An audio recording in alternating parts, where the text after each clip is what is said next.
마태복음 14장 22절부터 33절까지 다 함께 합독하겠습니다.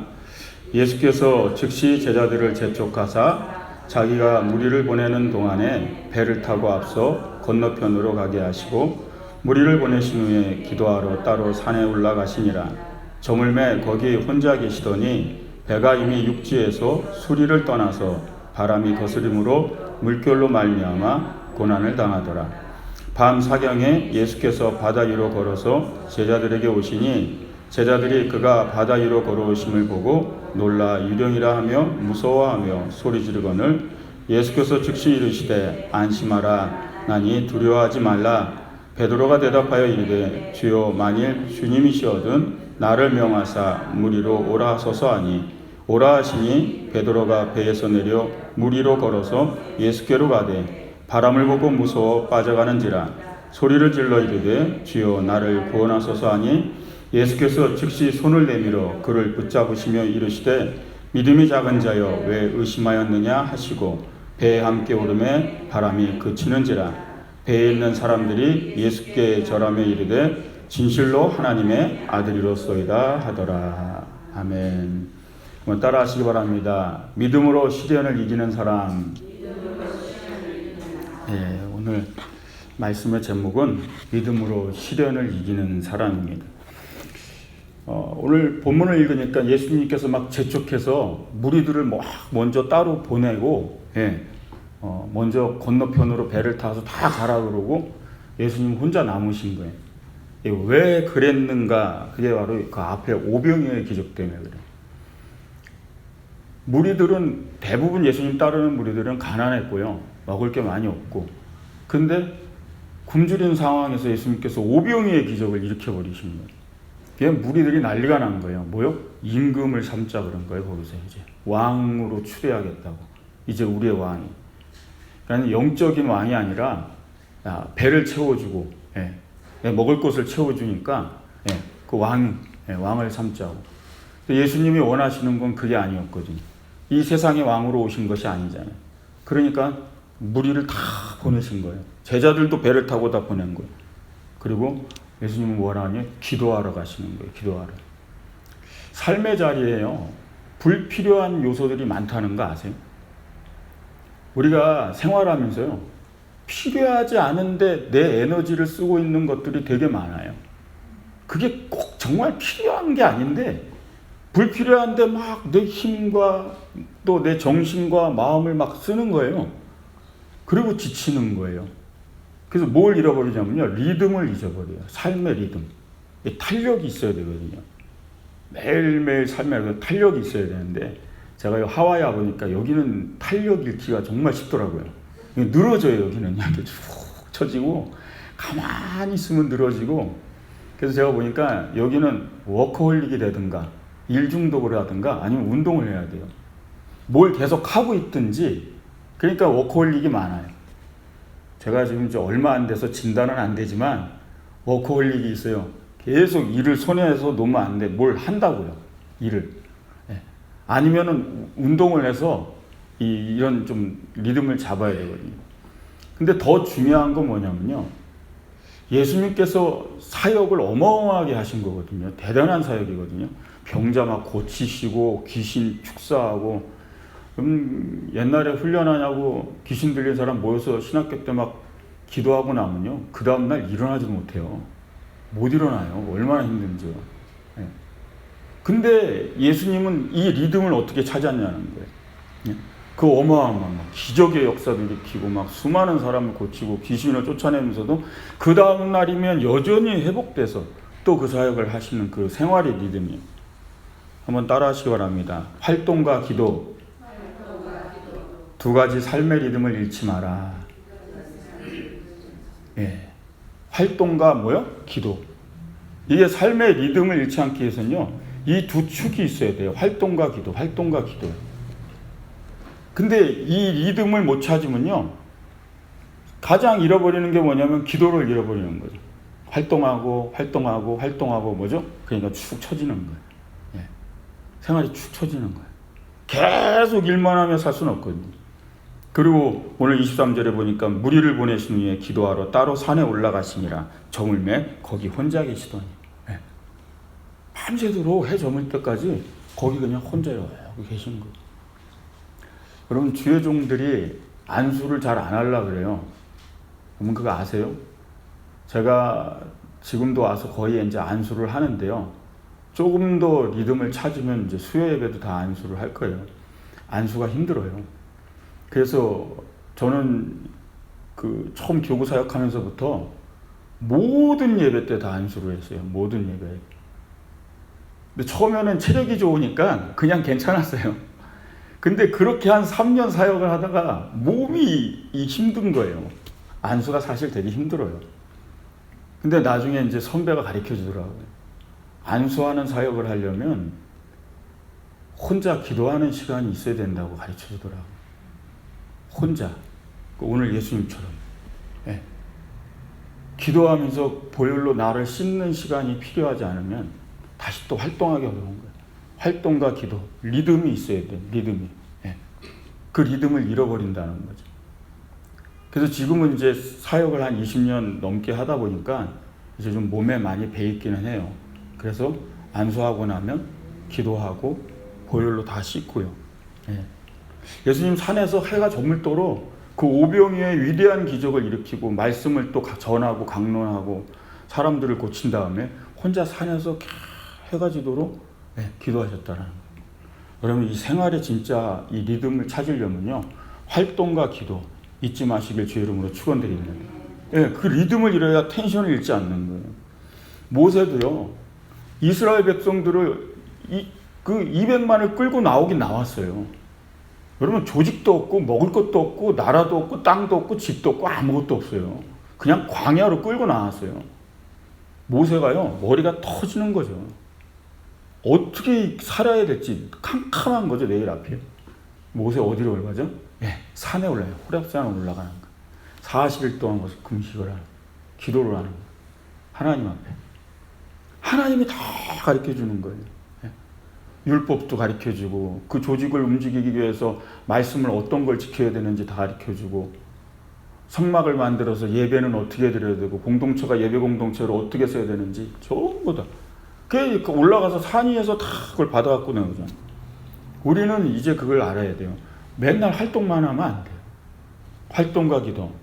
이 두 가지 리듬을 잊지 마시기 바랍니다. 예수님은 기도의 생애였어요. 예수님의 이 기도의 생애의 삶을 본받아야 돼요. 많은 사람들은 복음서를 읽으면서 주님의 기적만 봐요. 주님의 막 역사만 보는 거예요.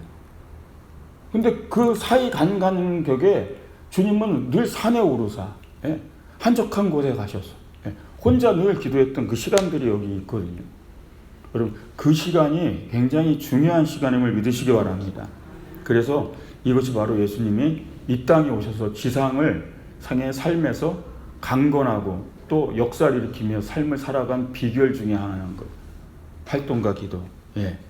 주님 없이는요, 우리는 불안한 삶을 살잖아요. 가끔씩 주의 종에게도 불안감이 올 때가 있어요.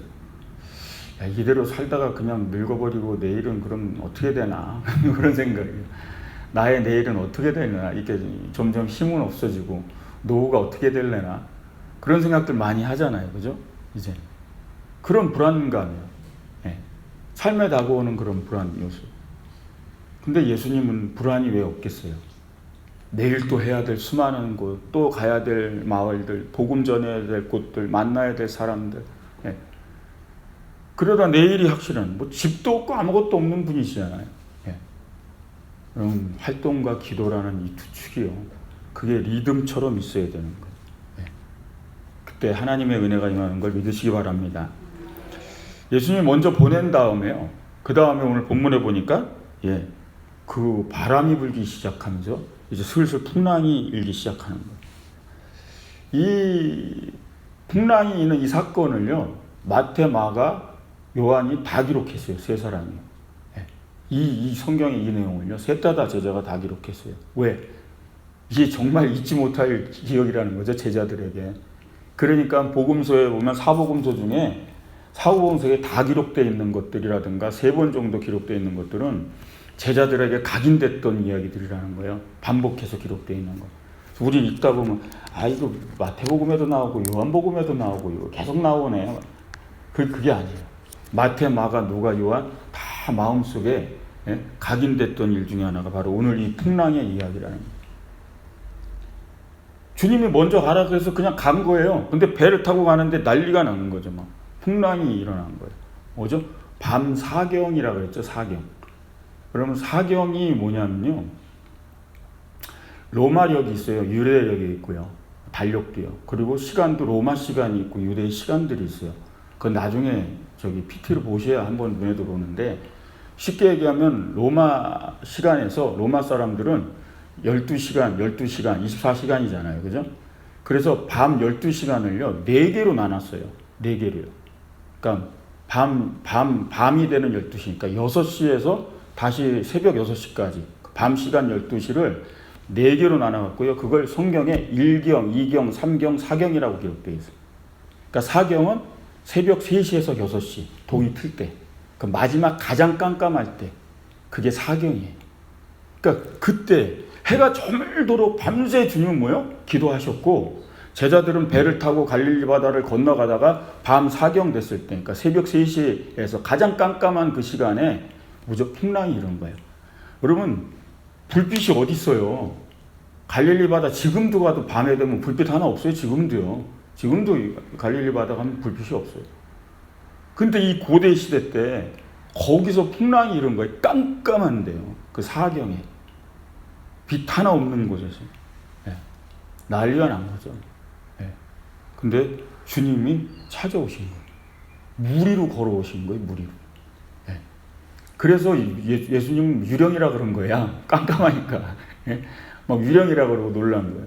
근데 중요한 건 뭐냐면, 예수님 뭐라고 했냐면, 내니 두려워 말라 그러시는 거예요. 이 말씀에 은혜가 있는 줄 믿으시기 바랍니다. 한번 따라 하시기 바랍니다. 예수님의 허상이 아닌 실상을 바라보라.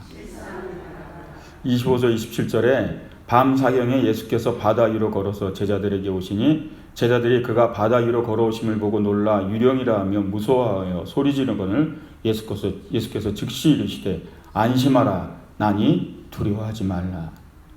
내니 두려워하지 말라. 그럼 이게 뭐냐면, 성경에 에고 에임이라는 게 있어요. 예수님이 나는 오못이다. I am. 이렇게 표현된 구절이 있어요. 그래서 주님이 성경에 쭉 보면 나는 생명의 떡이다. 나는 세상의 빛이다. 나는 양의 문이다. 나는 선한 목자다. 나는 뭐라고 얘기하냐? 나는 부활이요 생명이다. 나는 길이요 진리요 생명이다. 그게 에고 에임이에요. 나는 뭐뭇이다라고 얘기해요. 그럼 지금 주님이 이 제자들에게 나타나서 하지만이 내니, 그 내니란 말이 바로 이거예요.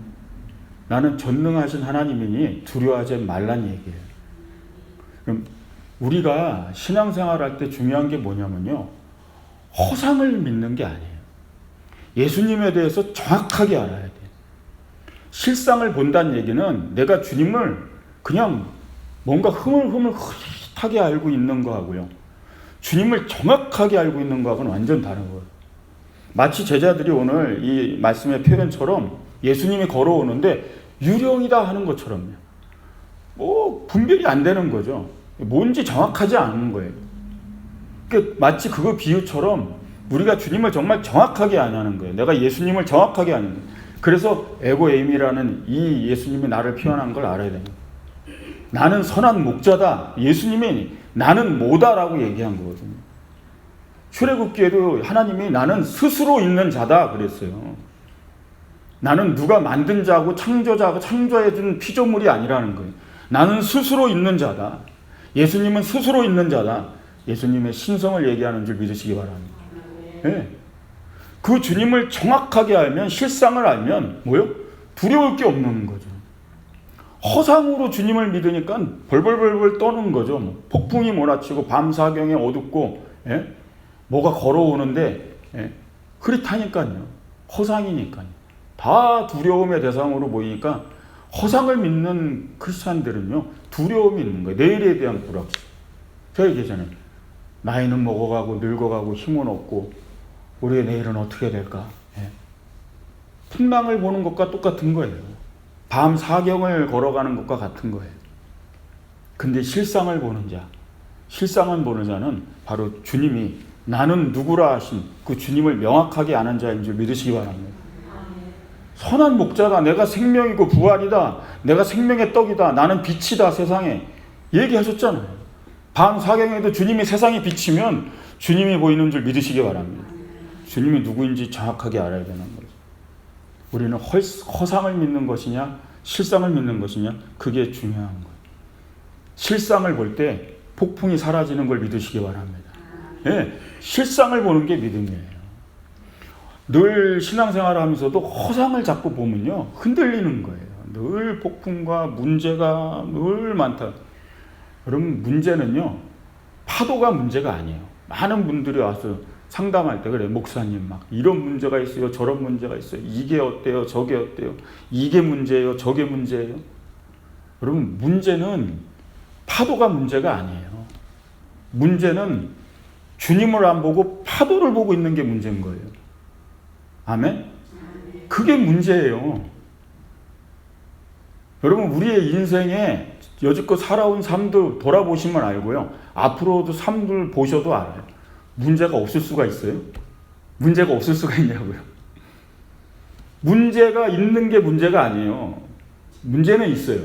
근데 진짜 문제는 내가 주님을 못 보는 거라는 거죠. 실상을 못 보는 거. 여러분 허상을 보고 사는 것처럼 어리석음이 없다는 거예요. 실상을 보시길 주의 이름으로 축원드립니다. 폭풍은 다 떠나갈 줄 믿습니다. 세 번째 따라하시기 바랍니다. 의심은 마음을 두 줄로 당기는 것이다. 의심을 제가 표현하는 거예요. 의심은 이 마음을 두 줄로 당기는 거예요. 이렇게. 오늘 28절 29절에 보면 베드로가 이렇게 얘기하죠. 베드로가 대답하여 이르되 주여 만일 주님이었은 나를 명하사 물 위로 오라 하소서 하니 오라 하시니 베드로가 배에서 내려 물 위로 걸어서 예수께로 가되. 아주 유명한 일화를 알죠. 그죠? 베드로가 원래 또 잘 나서잖아요. 주님이시면 나도 걷게 하소서. 이런 발성이 어디서 나오는지 모르겠어요. 근데 다른 제자들 가만히 있는데 자기도 걷게 해달라고. 하여튼 베드로가 갖고 있는 특성이에요. 중요한 건 물 위를 걸었다는 사실이에요. 그러다가 제가 그러죠. 문제는 뭐죠? 풍랑을 보는 거라 했죠. 주님을 안 보고. 그래서 빠졌어요. 그래서 주님이 얼른 와서 손을 잠기시면서 뭐라고 얘기했죠? 믿음이 적냐 넌 이렇게 얘기했어요. 왜 의심하였느냐? 이 믿음이 적은 자야. 이게 되게 또 중요한 말씀이에요. 여기 의심이란 말이 이 헬라어 원어에 디스타조란 말이에요. 이 디스타조란 말이 뭐냐면요. 두 줄로 잡아당기라는 뜻이에요. 의심이란 단어가 두 줄로 잡아당긴다는 뜻이에요. 양쪽에 잡아당긴다는 뜻이에요. 그러니까 뭐죠? 갈팡질팡하는 거예요. 여기서 땡기면 일로 가고 저기서 땡기면 일로 가고 그게 의심의 모습이라고 표현한 거예요. 헬라어를 보면 기가 막힙니다. 아주 표현한 게 이 원어를 보면요. 의심을 그렇게 쓴 거예요. 의심의 단어를요. 뭐요? 양쪽에서 잡아당겨서 세상이 잡아당기면 일로 가고요. 주님이 잡아당기면 일로 가고요. 그래서 중간에서 갈팡질팡하는 거예요. 그래서 주님이 잡아당기시면 물 위를 걸었다가 세상이 잡아당기면 물속에 빠지다가 그게 의심의 모습이라는 거예요. 의심이. 사람의 마음은요. 지금 양쪽에서 늘 땡기게 돼 있어요. 이 땅에 살면서. 우린 늘 그래서 의심이에요. 우리는 의심 안 했다고 막 그러는데요. 주님 볼 땐 그게 의심이에요. 갈팡질팡한 것 자체가 의심이라고요. 물 위를 걷다 빠졌다 하는 게 그 자체가 의심이라고요. 우리는 걸었던 때가 있다고 의심이 아니라 그러는 거예요. 근데 주님은 그게 의심이라는 거예요. 왜? 걸었다 빠졌으니까요. 여러분 높은 다리를 걸 때 그러잖아요. 야 아래를 보지 마 그러잖아요. 여러분 아래를 보면 얼마나 무서워요. 요즘 이렇게 크리스탈로 되고 유리로 되는데 막 걷게 하잖아요. 그런 걸 왜 만들었는지. 그래 놓고 만들어 놓고 또 보지는 말래요. 보게끔 만들어 놓고. 아래를 보면 무섭죠. 그죠? 앞을 보고 가라 그러죠. 그러면 안 무섭다고. 당연한 이치 아니에요. 근데 우리는 의심하는 거예요. 우리는 갈팡질팡하는 거예요. 뭐요? 또 아래를 보는 거예요. 또 보지 말라 그러는데 또 보는 거예요. 세상을 또 보는 거예요. 세상을 보니까 또 세상에 끌려가는 거죠. 이렇게 꾹꾹 땡기니까요. 그러다가 안 되겠다 싶으면 또 주님이 땡기시면 일로 오고요. 그게 의심의 모습이라는 거예요. 우리가 하나님 앞에 정말 믿음에 굳게 서기 위해서 이 마음을 하나로 모으시길 주의 이름으로 축원드립니다. 14절 32절에 배에 함께 오름에 바람이 그치는지라. 저는 이 말씀을 묵상하면서 굉장히 은혜를 받았어요. 이 짧은 구절이요. 배에 함께 오름에 바람이 그치는지라. 예수님이 발을 딱 배에 얹자마자 풍랑이고 뭐고 바람이고 다 순식간에 잠잠이 됐다는 허상이라는 얘기예요. 허상. 실상을 얘기해 주는 거예요. 여러분, 가정에 풍랑이 일면요, 원리는 단순해요. 주님이 배에 오르셔야 돼요. 내 가정. 내 자녀에게 문제가 있어요. 자녀의 배에 주님이 오르시면 문제는 사라져요. 허상은 사라져요. 폭풍이 가라앉는다고. 원리는 마찬가지예요. 교회에 문제가 많아요. 주님이 교회의 발을 디디시면 돼요. 그래서 제가 주님을 초청하는 기도를 매일 드린다 그러잖아요. 이곳에 드십소서, 이곳에. 주의 발을 드십소서. 주님이 배에 오르시면 풍랑은 끝나는 거예요. 내 마음이 요동을 쳐요. 주님이 내 마음에 발을 들이시면 그러면 폭풍은 잠재워지는 줄 믿으시기 바랍니다. 밤 사경, 가장 깊은 밤에 껌껌한 두려운 시간, 가장 불안과 공포를 느끼는 시간, 여러분, 그것이 우리의 인생의 삶의 시간일 수도 있어요. 그런 시간이 올 때도 있어요. 밤 사경의 시간. 근데 주님이 발을 디디시면 바람도 그치고 풍랑도 그치고 배에 오르시기만 하면 되는 줄 믿으시기 바랍니다. 오늘의 말씀을 기억하시기 바랍니다. 믿음으로 시련을 이기는 사람 되시기 바랍니다. 하나님의 사람은 실상을 보는 거예요. 허상을 보는 것이 아니에요. 하나님의 사람은 갈팡질팡 두 줄로 잡아당기는 마음을 가지고 사는 게 아니에요. 진정한 하나님의 사람은 한 마음으로 주를 보는 건 줄 믿으시기 바랍니다. 진정한 하나님의 사람, 여러분, 활동과 기도 두 가지 리듬 잊지 마시기 바랍니다. 하나만 놓치더라도 리듬을 잃어버리는 거예요. 텐션을 잃어버리는 거예요. 축 처져버리고 힘을 잃어버리고. 늘 탄력 있는 여러분 그 리듬을 위해서는요, 기도하는 시간, 그 시간에 늘 하나님의 은혜를 공급받으시길 주의 이름으로 축원드립니다. 기도하겠습니다.